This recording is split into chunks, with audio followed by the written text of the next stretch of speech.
Salad buah, makanan yang sering dikonsumsi untuk program diet ini ternyata dapat dibuat dengan mudah karena tidak memakan waktu lama dalam proses pengerjaannya. Di tangan Siska, salad buah ini dapat dibuat dengan berbagai macam inovasi dengan varian topping yang dijual dengan harga yang cukup terjangkau.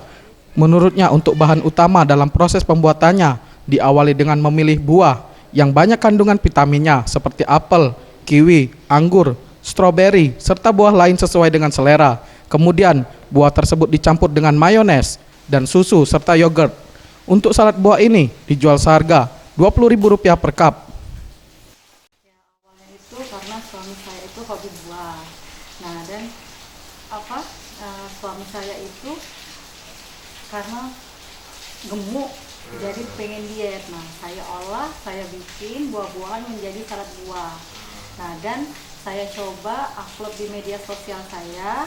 Alhamdulillah banyak respon dari teman-teman itu suka.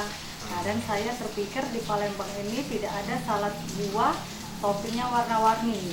Biasanya salad buah itu hanya topping keju. Nah, tapi saya buat menjadi warna-warni seperti ada topping green tea, topping coklat, dan topping strawberry. Untuk topping sendiri ada 3 jenis varian yang ditawarkan, mulai dari original, coklat, strawberry, dan green tea. Dengan menggunakan sistem online dan melalui media sosial, setidaknya lebih dari 100 porsi terjual dengan omset mencapai Rp10 juta per bulan. Tim Liputan, Sriwijaya TV.